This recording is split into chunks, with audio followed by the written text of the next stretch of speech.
Good morning students, स्वागत आप सभी का अपने इस मैथमेटिक्स के ऑनलाइन क्लासेस में। देखिए बच्चों, अभी राजस्थान माध्यमिक शिक्षा बोर्ड ने जो सिलेबस अपडेट किया है उसमें जो चेंजेस किए हैं, काफ़ी कमेंट्स आ रहे हैं बच्चों के, काफ़ी डाउट्स पूछे जा रहे हैं कि सर कौन सा चैप्टर हट गया है, कौन सा नहीं हटा है, उसको लेकर हम कितना हमें पढ़ना है, क्या छोड़ना है। देखिए बच्चों, आज की वीडियो के अंदर मैं आपको उन्हीं सभी बातों का जवाब देने वाला हूँ कि हमें कौन सी एक्सरसाइज करनी है, कौन सी नहीं करनी है। बच्चों काफ़ी कन्फ्यूजन भरा यहाँ पे अपना जो है सिलेबस है, क्योंकि डायरेक्ट कोई चैप्टर नहीं हटाए गए हैं बल्कि टॉपिक्स हटाए गए हैं, जिसकी वजह से हमें किसी पर्टिकुलर चैप्टर की कुछ प्रश्नावलियों को हटाना होगा और कुछ प्रश्नावलियों को हमें करना होगा। तो देखिए बच्चों, वो सारा अपडेट जो है मैं आपको अभी दे देता हूँ। आगे जैसे ही कुछ और सूचनाएं हमारे पास आएंगी तो एक और वीडियो लेके आएंगे, अगर कोई पाठ्यक्रम से रिलेटेड कोई भी संशोधन भविष्य में होता है तो देखिए बच्चों, आप पेन कॉपी लेके बैठ जाएं और जो जो चीज़ें मैं आपको आज नोट करवाने जा रहा हूँ आप उसको अच्छे से नोट करें कि आगे आने वाला जो पाठ्यक्रम रहेगा आपका इस सत्र का, वो किस प्रकार से रहेगा, क्या उसमें हटाया जाएगा और क्या उसमें नहीं हटाया जाएगा। और थोड़ा मैं अपना अनुभव भी आपको शेयर करूंगा।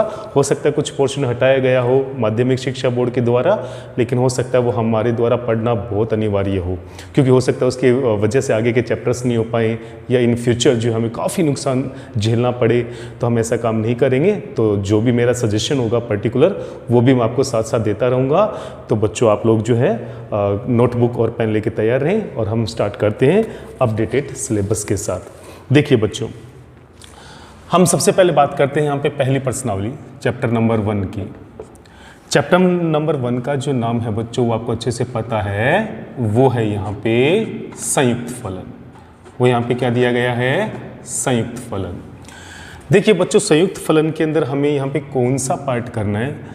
संयुक्त फलन में अमूमन सारा पार्ट जो है वैसे हटा दिया गया है, पूरा का पूरा चैप्टर ही हटा दिया गया है, लेकिन ये कह सकते हैं कि इसमें से केवल 5% पार्ट ही हमारे पास छोड़ा गया है।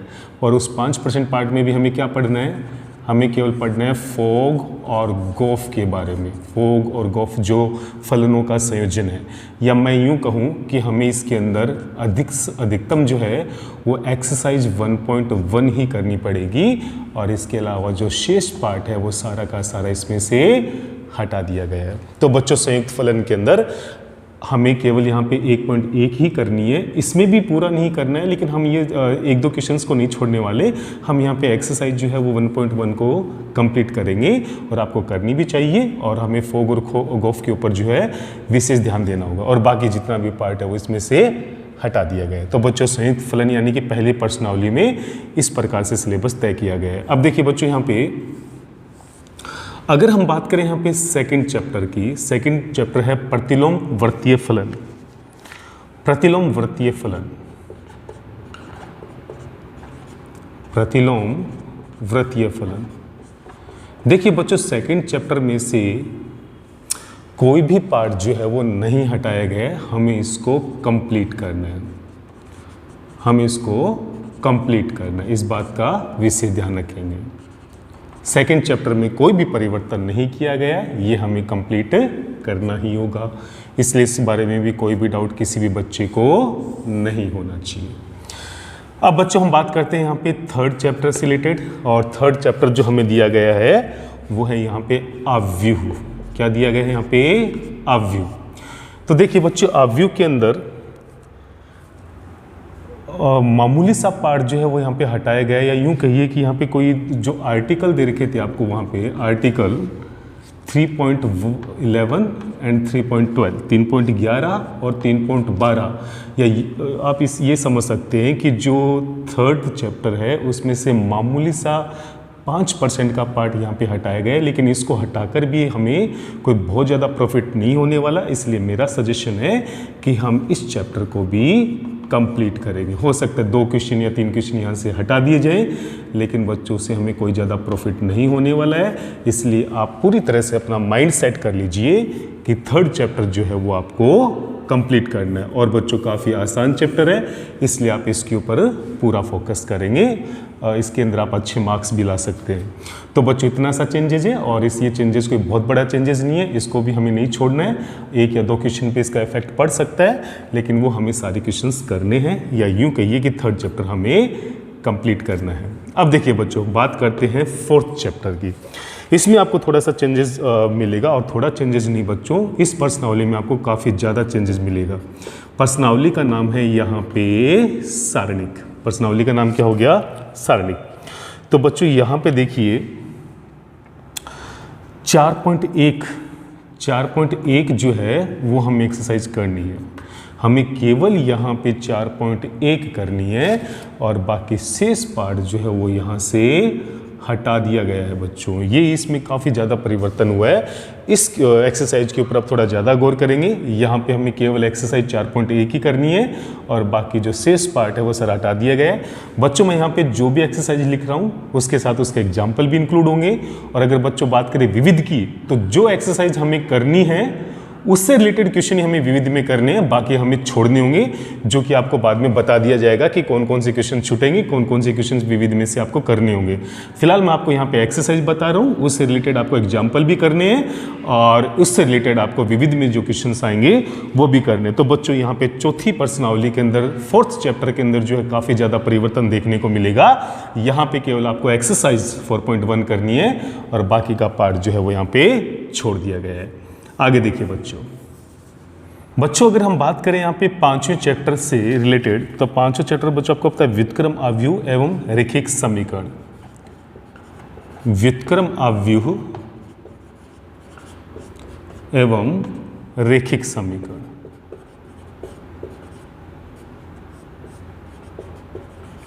देखिए बच्चों 5वें चैप्टर के अंदर अगर हम परिवर्तन की बात करें, तो इसके अंदर जो रैखिक समीकरण को हल करने की जो विधि थी, कौन कौन सी विधि थी बच्चों?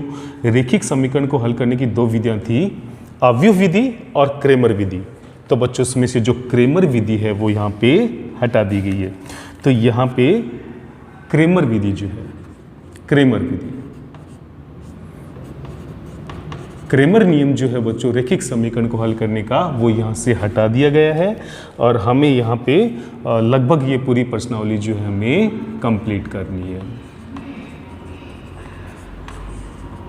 तो बच्चों 5वीं प्रश्नावली हमें लगभग कंप्लीट करनी है। उसमें जो रैखिक समीकरण को हल करने की जो क्रेमर विधि थी वो हमें यहाँ से हटा देनी है, और उसकी जगह हमें कौन सी विधि अपनानी पड़ेगी? आव्यूह विधि। आव्यूह विधि कौन सी विधि हमें यहाँ पे यूज करनी है? रैखिक समीकरण को सोल्व करने की आव्यूह विधि के द्वारा हमें इसको सोल्व करना है, और हमें यहाँ से जो क्रेमर विधि है वो हटा देनी है। और कुछ महत्वपूर्ण परमें जो है बच्चों वो भी हटा दी गई है। कुछ महत्वपूर्ण परमें जो कि आर्टिकल 5.05 के अंदर दिया हुआ है। आप इसको चेक कर लीजिएगा। ये सारे पार्ट जो आपको हटाने होंगे, और यहाँ पे जो है वो, या यूँ कहिए कि मामूली सा पार्ट आपको इसमें हटाना पड़ेगा, और बहुत ज़्यादा आपको इसमें करना पड़ेगा। तो केवल क्रेमर विधि आपको इसमें से हटानी है। अब बात करते हैं बच्चों सबसे महत्वपूर्ण चैप्टर 6 चैप्टर की। आप भी सोच रहे होंगे बच्चों की 6 चैप्टर काफ़ी कैलकुलेशन की दृष्टि से थोड़ा हार्ड है, इसमें क्या परिवर्तन होने वाला है। तो बच्चों आपके लिए इसके पास कोई बहुत ज़्यादा अच्छी खबर नहीं है। 6 चैप्टर जो है आपको पूरा कंप्लीट करना है, इसमें से कोई भी पार्ट जो है वो नहीं हटाया गया है। तो बच्चों यहाँ पे आपको थोड़ी सी निराशा जरूर हो रही होगी, लेकिन भविष्य में आपको इसका बहुत ज़्यादा प्रॉफिट मिलने वाला है। तो सततता और अवकलनीयता की जो चैप्टर है, सततता तथा अवकलनीयता, इसमें बच्चों हमें कंप्लीट करना होगा। इस चैप्टर को हमें इसको कंप्लीट करना है। इसमें से कोई भी पार्ट जो है वो नहीं हटाया गया है, लेकिन बच्चों जो परिवर्तन देखने को मिलेगा वो आपको 7th चैप्टर में देखने को मिलेगा। 7th चैप्टर में जो है बच्चों कुछ प्रश्नावलियाँ हटा दी गई हैं, और 7th चैप्टर का अपना जो नाम है बच्चों आपको अच्छे से पता है, अवकलन। क्या है 7th चैप्टर? अवकलन। और अवकलन में से बच्चों हमें यहाँ पे कौन कौन सी एक्सरसाइज करनी होगी? हमें यहाँ पे एक्सरसाइज में करना होगा 7.1 करनी होगी, 7.3 करनी होगी, 7.5 करनी होगी, और जो छोड़नी है वो जो बचा हुआ पार्ट है वो हमें छोड़ना है, जिसमें मैं आपको बता दूं कि 7.2 है, 7.4 है और 7.6 है।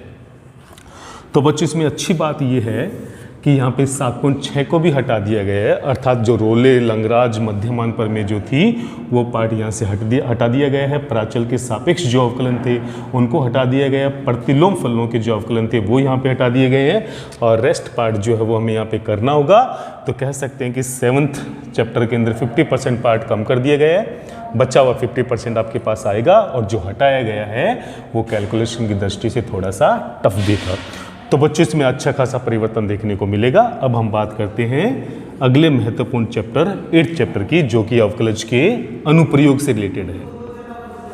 अवकलज के अनुप्रयोग। तो बच्चों अवकलज के अनुप्रयोग 8th चैप्टर, ये भी काफ़ी सरदर्दी वाला चैप्टर था, और इसमें जो परिवर्तन हुआ इसके ऊपर आपका फोकस भी रहेगा कि इसमें से क्या हटाया गया है और क्या नहीं हटाया गया है। तो बच्चों इसमें भी आपके लिए काफ़ी कुछ है। इसमें हम कह सकते हैं कि 50% पार्ट जो है वो हटा दिया गया है, और 50% पार्ट ये आपको पढ़ना है। तो देखिए बच्चों इसमें कौन सी एक्सरसाइज आपको करनी होगी। इसमें आपको यहाँ पे 8.2 करनी है, 8.3 करनी है, और उसके बाद में 8.5 करनी है। और जो पार्ट हटा दिया गया है बच्चों वो उसमें है 8.1, 8.4 और 8.6। तो बच्चों जो सबसे हार्ड चैप्टर माना जाता था, जिसमें सबसे ज़्यादा डाउट्स पूछे जाते थे बच्चों के द्वारा, जो पूरी साल में कम से कम 4-5 बार रिवीजन करने के बाद ये प्रश्नावली समझ में आती थी, 8.6 वो यहाँ से हटा दी गई है। और बची हुई जो प्रश्नावलियाँ हैं, जो एक्सरसाइज हैं, ये काफ़ी आसान है, इसमें किसी भी प्रकार की दिक्कत आपको नहीं आएगी। तो बच्चों सिलेबस में काफ़ी कुछ परिवर्तन यहाँ पे देखने को मिल रहा है। डायरेक्ट एक्सरसाइज नहीं हटाकर कुछ प्रश्नावली हटाई गई है, इसलिए आपको जो है इसमें तो थोड़ा सा समझना पड़ेगा कि हमें क्या पढ़ना है और क्या नहीं पढ़ना है। तो देखिए बच्चों अवकलज के अनुप्रयोग में 50% हटा दिया गया है, और 50% पार्ट जो है वो आपके आने वाला है। चलिए बच्चों अब हम बात करते हैं यहाँ पे समाकलन की। किसकी बात करें यहाँ पे? समाकलन की। देखिए बच्चों मेरा पर्सनल सजेशन जो है वो समाकलन को लेकर, समाकलन जो कि 9th चैप्टर है, इसमें से मामूली सा पार्ट हटाया गया है। मामूली सा बोले तो 5% पार्ट इसमें से हटाया गया है। लेकिन बच्चों मेरा पर्सनल सजेशन है कि आप किसी भी प्रकार की कोताही इस प्रश्नावली में ना बरतें, और ये आपको कंप्लीट ही करनी चाहिए। समाकलन के अंदर किसी भी प्रकार की कोताही ना बरतें, कुछ भी ना छोड़ें, कोई गारंटी नहीं है कि वो नहीं आएगा।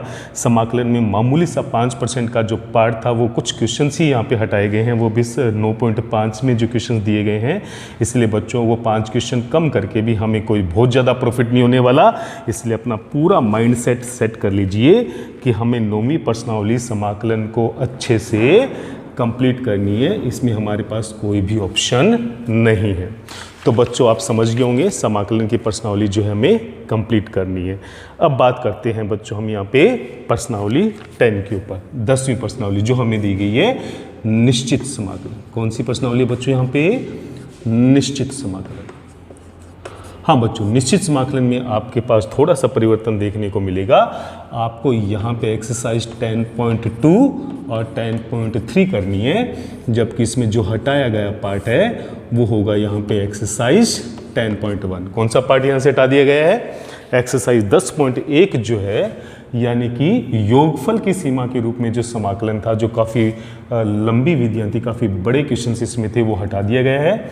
10.2 और 10.3 जो है वो आपको करनी होगी। तो बच्चों ये है यहाँ पे समाकलन से रिलेटेड आपका सिलेबस। तो बच्चों फिर बता देता हूँ, 9th चैप्टर में कोई कोताही ना बरतें, ये आपको कंप्लीट करना है, बार बार प्रैक्टिस करनी है। और 10वीं प्रश्नावली के अंदर जो एक्सरसाइज 10.1 है वो हटा दी गई है, और इसमें काफ़ी बड़े क्वेश्चंस भी थे। और 10.2 और 10.3 जो है वो आपको यहाँ पे करनी है, और इसी में से क्वेश्चन पहले भी आते रहे। 10.1 पहले भी इतनी ज़्यादा इंपॉर्टेंट नहीं थी, महत्वपूर्ण नहीं थी। तो बच्चों अब यहाँ पे हम लोग जो है वो समाकलन कलन से रिलेटेड जो है वो लास्ट प्रश्नावली में आपको बता रहा हूँ। अब देखिए बच्चों यहाँ पे चैप्टर नंबर 11 जो कि है समाकलन के अनुप्रयोग। समाकलन के अनुप्रयोग।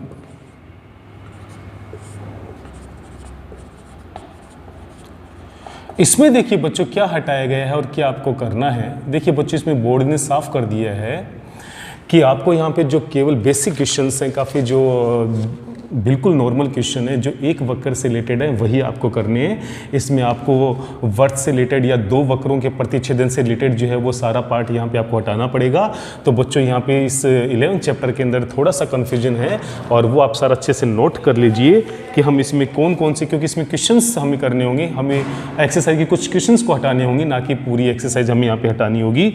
तो देखिए बच्चों, मैं आपको बता दूँ कि बोर्ड के रूल के अनुसार हमें यहाँ पे साधारण वृत्तों के अंतर्गत क्षेत्रफल यानी वृत्त वाले जो भी क्वेश्चन है वो हमें हटाने होंगे। दीर्घवृत्त परवलय, दो वक्रों के प्रतिच्छेदन यानी दीर्घवृत्त से रिलेटेड जो भी क्वेश्चन वो हमें हटाने होंगे। परवलय से रिलेटेड जो भी क्वेश्चन वो हमें हटाने होंगे। दो वक्रों के मध्यवर्ती क्षेत्र का क्षेत्रफल हमें यहाँ पे हटाना होगा, यानी उनसे रिलेटेड क्वेश्चंस भी हमें हटाने होंगे। तो बच्चों मैं आपको यहाँ क्वेश्चन के अकॉर्डिंग बता देता हूँ कि कौन कौन से क्वेश्चंस हमें करने होंगे। पहले करने लिख लीजिए बच्चों, जो एग्जाम्पल है उनकी बात करें तो एग्जाम्पल 6वां करना है, 7वां करना है, 9वां करना है, 16वां करना है। और बच्चों हम बात करें यहाँ पे एक्सरसाइज की, तो हम एक्सरसाइज 11.1 के अंदर कौन से क्वेश्चन करने होंगे? दूसरा करना है, तीसरा करना है, चौथा करना है, 5वां करना है, 9वां करना है और 10वां करना है। और हम बात करें एक्सरसाइज 11.2 की, तो 11.2 में देखिए बच्चों हमें यहाँ पे 9वां और 10वां केवल ये दो ही क्वेश्चन करने, बाकी क्वेश्चंस यहाँ पे हटाए जाएंगे। तो साथ में बच्चों मैं आपको बता दूं कि विविध में से यहाँ कौन कौन से क्वेश्चंस हटा दिए गए हैं। मैं आपको विविध में वो क्वेश्चंस बता रहा हूँ जो हटा दिए गए हैं। तो विविध में देखिए बच्चों कौन कौन से क्वेश्चंस हमें नहीं करने हैं। हमें दूसरा क्वेश्चन नहीं करना, तीसरा क्वेश्चन नहीं करना, 5वां नहीं करना, 6वां नहीं करना, 7वां नहीं करना, 8वां नहीं करना, 9वां नहीं करना, 13वां नहीं करना और साथ ही साथ हमें 14वां और 15वां ये क्वेश्चन भी हमें विविध में नहीं करने, और जो बच गए बच्चों वो हमें यहाँ पे करने होंगे। तो बच्चों कुल मिलाकर आप देख सकते हैं कि 11वीं प्रश्नावली के अंदर 1 2 3 4 5 6 7 8 एक्सरसाइज के अंदर मात्र आपको 8 ही क्वेश्चन करने हैं, बाकी क्वेश्चन जो हैं वो हटा दिए गए। तो बच्चों इस प्रकार का जो सिलेबस है वो आपको यहाँ पे सेट करके दिया गया है। मेरे हिसाब से ये आपके लिए कोई बहुत ज़्यादा फ़ायदेमंद नहीं है, काफ़ी कन्फ्यूजन भरा है। बेटर तो यही था कि आप इस एक्सरसाइज को पूरा कंप्लीट करते। हालांकि मैंने करवा भी दिए, बहुत से बच्चों ने कर भी लिए, लेकिन हमें ज़्यादा फोकस इन्हीं क्वेश्चंस पे करना है, क्योंकि बोर्ड की जो रणनीति है 2021 के लिए वो कुछ इसी प्रकार से सिलेबस सेट किया गया है। तो हम इसमें ज़्यादा कुछ नहीं कर सकते, हमें इन्हीं क्वेश्चंस के ऊपर फोकस भी करना होगा। अब देखिए बच्चों 12वीं प्रश्नावली की बात करें तो 12वीं प्रश्नावली हमें दी गई बच्चों यहाँ पे अवकलन समीकरण। अवकल समीकरण जो हमें दी गई है 12वीं प्रश्नावली, इसमें बच्चों हमें कौन कौन सी एक्सरसाइज करनी है और कौन सी नहीं करनी है। तो देखिए बच्चों यहाँ पे जो एक्सरसाइज हमें करनी है वो है यहाँ पे 12.1, 12.4, 12.5, 12.6 और बच्चों मैं आपको एक एडवाइस देना चाहूँगा, इसमें थोड़ा कन्फ्यूजन भी है, ये हटाई गई है कि नहीं हटाई गई है, पर यहाँ पे आपको 12.8 भी करनी चाहिए। एडवाइस के तौर पे 12.8 हमें करनी है, इस बात का विशेष ध्यान रखेंगे। और एक्सरसाइज जो हटाई गई है बच्चों वो आपको बची हुई एक्सरसाइज कौन कौन सी होगी, यहाँ पे 12.2, 12.3 हो गई और उसके बाद में 12.7 है और 12.9, ये एक्सरसाइज जो है वो यहाँ से हटा दी गई है। और बच्चों आपको 12.1, 12.4, 12.5, 12.6 और 12.8 ये एक्सरसाइज जो आपको 12th चैप्टर में करनी है, इनके ऊपर आप लोग विशेष फोकस रखेंगे और इस तरह के क्वेश्चंस आपको सेट करने होंगे। अब देखिए बच्चों हम बात करें यहाँ पे 13 चैप्टर की, तो 13 चैप्टर जो है बच्चों वो है सदिश। कौन सा है बच्चों 13 चैप्टर यहाँ पे? सदिश। तो देखिए बच्चों यहाँ पे हमें कौन कौन सी एक्सरसाइज करनी होगी, जो करनी है उसमें मैं आपको बता देता हूँ। एक्सरसाइज हमें यहाँ पे करनी है 13.1, एक हमें करना है बच्चों यहाँ पे 13.2, एक हमें करनी है यहाँ पे 13.3 के 1 से लेके 9 तक के क्वेश्चन, 1 से लेके 9 तक के क्वेश्चन, क्योंकि बच्चों हमें यहाँ पे 13.3 के अंदर जो 3 सदिशों का गुणनफल था, 3 सदिशों का जो गुणनफल था वो हटा दिया गया है। 3 सदिशों का गुणनफल, कौन कौन से गुणनफल थे? 3 सदिशों का सदिश गुणनफल भी था, 3 सदिशों का अदिश गुणनफल भी था, वो जितने भी प्रकार के गुणनफल थे वो सारे यहाँ से हटा दिए गए हैं। इसलिए 13.3 में आपको केवल 1 से लेके 9 तक के इक्वेशन करने हैं। और एक्सरसाइज 13.5 की अगर हम बात करें तो बच्चों 13.5 में भी आपको 8 से लेकर 17 तक के क्वेश्चन करने हैं, क्योंकि 8 से पहले यानी 1 से लेके जो 7 तक के क्वेश्चन थे वो 3 बिंदुओं के सरेख होने का प्रतिबंध, 3 बिंदु त्रिभुज का सदिश क्षेत्रफल और उससे रिलेटेड जो भी पार्ट था वो सारा पार्ट वहाँ से हटा दिया गया है। तो बच्चों आपको यहाँ पे 13.5 के केवल 8 से 17 तक के क्वेश्चन करने हैं, जो मैंने आपको वीडियो के टाइम भी बताया था कि ये क्वेश्चन जो हैं वो विविध प्रश्नावली को इंडिकेट करते हैं, जो कि पीछे की प्रश्नावलियों के हैं। तो बच्चों यहाँ पे इस प्रकार का सिलेबस आपको थोड़ा ध्यान में रखना होगा। और हटाए गए पार्ट्स की अगर हम बात करूँ तो देखिए बच्चों यहाँ पे एक्सरसाइज 13.3 के अंदर क्वेश्चन नंबर 10 जो है वो हटा दिया गया है। एक्सरसाइज 13.4 जो है वो भी यहाँ से हटा दी गई है।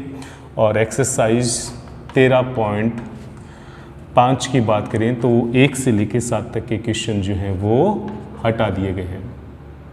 1 से लेके 7 तक के जो क्वेश्चन है वो यहाँ पे हटा दिए गए हैं, तो आपको ये क्वेश्चंस छोड़ने होंगे। और 13.5 में 8 से लेके 17 तक के क्वेश्चन करने होंगे। तो बच्चों यहाँ पर भी काफ़ी कन्फ्यूजन भरा सिलेबस था, और ये मैंने आपको अच्छे से लिखवा दिया है कि कौन से चैप्टर हमें करने हैं और कौन से चैप्टर हमें नहीं करने हैं। चलिए बच्चों हम बात करते हैं 14 चैप्टर की। 14 चैप्टर में बच्चों हमें यहाँ पे दिया गया है त्रिविमीय ज्यामिति, जो अभी चैप्टर हमारा चल रहा है।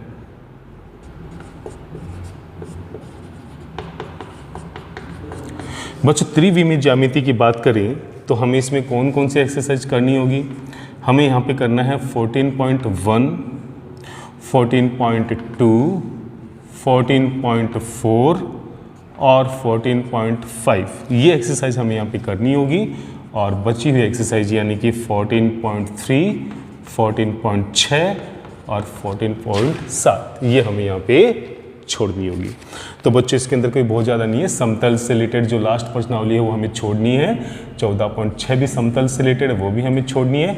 लेकिन बच्चों वर्तमान में हमारी 14.6 चल रही है। हम 14.6 और 14.7 दोनों के वीडियो बनाएंगे, उनको करेंगे, क्योंकि इन फ्यूचर इसमें आपको काफ़ी नुकसान हो जाएगा अगर आप ये नहीं करते हो। हालांकि बोर्ड के द्वारा 2021-70 के लिए ये प्रश्नावली नहीं आने वाली, लेकिन ये काफ़ी हार्ड प्रश्नावली नहीं है, बहुत आसान प्रश्नावली है। केवल आपको फॉर्मूले याद करनी है। इसलिए अभी जो वीडियो अपना 14.6 का चल रहा है वो कंप्लीट करवाया जाएगा। 14.7 भी आपको करवाई जाएगी। उसके बाद जो भी संशोधित सिलेबस है उसके अनुसार हम लोग आपको करवाएंगे। अब देखिए बच्चों यहाँ पे क्वेश्चन नंबर चैप्टर 14 का मैंने आपको सिलेबस बता दिया। अब बात करते हैं प्रश्नावली 15 की। तो 15वीं प्रश्नावली को लेकर काफ़ी सुखद अनुभव आपका रहने वाला है, जो कि रैखिक प्रोग्रामर है। इसमें क्या हटाया गया है, क्या छोड़ना है, पूरी की पूरी फिनिश कर देगी है, कंप्लीट। यानी हमें इसको कंप्लीट छोड़ना है। इस बार कुछ भी नहीं करना बच्चों इस एक्सरसाइज में। केवल यहाँ पे यही एक ऐसी प्रश्नावली है जो पूरी तरह से हटा दी गई है। बाकी प्रश्नावली में से कुछ एक्सरसाइज को ही हटाया गया था, लेकिन 15 चैप्टर जो है वो पूरा का पूरा हटा दिया गया है। इसलिए बच्चों इस चैप्टर को हमें नहीं करना है। और जो लास्ट और महत्वपूर्ण चैप्टर है यहाँ पे प्रायिकता, इसमें हमें क्या करना होगा, कौन सी एक्सरसाइज हमें करनी है, कौन सी हमें छोड़नी होगी। तो बच्चों इसमें आप लोग थोड़ा ध्यान दें। हमें यहाँ पे जो एक्सरसाइज 16.1 हमें करनी है, माफ़ कीजिए यहाँ पे आएगा ये प्रायिकता वाले पार्ट में। एक्सरसाइज 16.1 हमें यहाँ करनी है, 16.2 भी करनी होगी। और एक्सरसाइज 16.4 के जो 1 से 8 तक के जो क्वेश्चन बच्चों वो करने हैं, क्योंकि इसमें हमें प्रायिकता बंटन तक ही करना है। प्रायिकता बंटन का जो माध्य, माध्यिका, प्रसरण जो है वो वाला पार्ट हटाना है। इसलिए 14.4 का 1 से 8 तक का पार्ट ही करना है। और जो नहीं करना है बच्चों, उसमें आपके पास आने वाला है एक्सरसाइज 16.3। एक्सरसाइज 16.4 में 9 से लेके 12 तक के क्वेश्चन नहीं करने हैं। और एक्सरसाइज 16.5 भी आपको नहीं करनी है। और इन प्रश्नावलियों से रिलेटेड जो विविध में क्वेश्चंस हैं वो भी नहीं करने, वो भी आपको बता दिए जाएंगे। तो बच्चों इस प्रकार से मैंने 16 के 16 चैप्टर में कौन सी एक्सरसाइज हटाई गई है उनके टॉपिक के अनुसार कौन से क्वेश्चंस भी हटाए गए हैं वो आपको मैंने यहाँ पे बताने का पूरा प्रयास किया है। लेकिन ये मत मान के चलिए कि ये सिलेबस फाइनल हो चुका है। हो सकता है किसी और प्रकार का संशोधन भी आपको देखने को मिले इन फ्यूचर। अभी तक जो भी मेरे पास यहाँ पे न्यूज़ थी उसके अनुसार मैंने आपको यहाँ पे सिलेबस जो है वो बता दिया है। भविष्य में बोर्ड जिस प्रकार से सिलेबस में कोई और संशोधन करता है तो वो सारे संशोधन के साथ मैं आपको एक और वीडियो यहाँ पे लेके आऊँगा और आपके सारे डाउट्स को क्लियर करता रहूँगा। फिलहाल बच्चों जो भी मेरे पास न्यूज़ थी उसके अनुसार मैंने आपको वीडियो बना दिया है। किसी भी प्रकार का डाउट हो तो आप मुझसे दोबारा पूछ सकते हैं। बच्चों थोड़ा सा इसमें मैं आपको ये भी बता दूं, मार्किंग भी इसमें सेट की गई है कि किस प्रकार से मार्क्स कौन सी प्रश्नावली के अंदर आने वाले हैं। तो देखिए बच्चों, जो पहली प्रश्नावली और दूसरी प्रश्नावली है बच्चों, जो संबंध और फलन है, वो प्रश्नावली जो है बच्चों वो आपकी रहने वाली है 7 अंक की। कितने अंक की रहने वाली है? 7 अंक की। पहली और दूसरी जितना भी सिलेबस बचा है, पहली में तो कुछ ज़्यादा नहीं बचा, सेकंड चैप्टर आपको कंप्लीट करना है और वो पूरी प्रश्नावली जो है वो कितने नंबर की आने वाली है? 7 नंबर की आने वाली है। अंक विभाजन फिर बता देता हूँ। तो बात करें बीजगणित की। बीजगणित में बच्चों कौन कौन सी प्रश्नावली यहाँ पे आपके पास आने वाली है? बीजगणित में आपके पास आने वाली है तीसरी, चौथी और पाँचवीं। तो तीसरी, चौथी और पाँचवीं में से 15 नंबर के क्वेश्चन जो हैं वो आपको मिलेंगे। इसमें से जो हटाया गया उनको हटाना है, जो पढ़ना है, जो सिलेबस बचा है उनमें से 15 नंबर के क्वेश्चंस करने होंगे। अब देखिए बच्चों यहाँ पे उसके बाद हम बात करें कलन का मतलब बच्चों यहाँ पे अवकलन से रिलेटेड सारी बातें हो जाती है, जिसमें छठी आएगी, 7वीं, 8वीं, 9वीं, 10वीं, 11वीं और 12वीं। ये कलन है जिसमें बच्चों समाकलन भी आ जाता है और अवकलन भी आ जाते हैं और उनके अनुप्रयोग भी आ जाते हैं। तो इतनी प्रश्नावलियों में जो पार्ट हमें करना है वो मैटर यहाँ पे 35 नंबर का आएगा। कितने नंबर का आएगा बच्चों? यहाँ पे 35 नंबर का आएगा। तो आप इस बात के ऊपर भी फोकस करेंगे। उसके बाद हम बात करें बच्चों सदिश तथा ज्यामिति की। सदिश तथा ज्यामिति का मतलब हो गया बच्चों यहाँ पे 13 एंड 14 चैप्टर की बात हो रही है और 13 और 14 चैप्टर जो है बच्चों वो यहाँ पे आएगा कुल मिलाकर 15 नंबर का। और उसके बाद में बच्चों प्रायिकता एवं प्रायिकता बंटन, यहाँ पे 15वीं प्रश्नावली छोड़ दी गई है और लास्ट प्रश्नावली जो है 15वीं प्रश्नावली, इसमें से 8 नंबर का क्वेश्चन आएगा। फिलहाल बच्चों हमारे पास जैसे हम इन सारे मार्क्स को ऐड करते हैं तो 35 और 15 हो जाएंगे यहाँ पे 50, 50 और 7 हो जाएंगे 57, 57 और 8 यहाँ पे हो जाएंगे 65 और 15, यानी इनका टोटल जो कुल योग है, जो बच्चों इनका कुल योग है वो यहाँ पे बैठ रहा है 80 नंबर। यानी आपका जो टोटल पेपर होगा वो 80 नंबर का होगा। और इन एक्सरसाइज में से इतने इतने मार्क्स के क्वेश्चन आने वाले हैं। पर्टिकुलर किस प्रश्नावली में से कितने मार्क्स के क्वेश्चन आएंगे, छठी में से कितने के आएंगे, 7वीं में कितने के आएंगे, ऐसा अपडेट अभी हमें नहीं मिला है। जैसे ही वो ब्लूप्रिंट हमें प्राप्त होता है तो हम आपको यहाँ पे बता देंगे कि कौन सी प्रश्नावली में से पर्टिकुलर कितने नंबर के क्वेश्चंस आएंगे। फिलहाल मेरे पास यही जानकारी थी। फिर भी कोई भी डाउट्स हो तो आप मुझसे ज़रूर पूछिएगा। तो बच्चों मेरा सजेशन यही है कि हमें इन प्रश्नावलियों के ऊपर तो फोकस करना ही करना है, लेकिन इसके साथ साथ जो भी प्रश्नावली छोड़ी जा रही है एक बार आप उनको ज़रूर कीजिए ताकि इन फ्यूचर आपको किसी भी प्रकार की दिक्कत नहीं आए। हालांकि हमने ऑनलाइन क्लासेस में वो सारे वीडियोस डाल दिए हैं, आप उनको एक बार ज़रूर देखें और इन क्वेश्चंस के ऊपर, इन एक्सरसाइज के ऊपर आप लोग ज़्यादा फोकस करें क्योंकि हमें मार्क्स अच्छे लेके आने हैं। तो बच्चों बस आज के लिए इतना ही। कोई भी डाउट हो तो ज़रूर पूछिएगा। जय हिंद, जय भारत।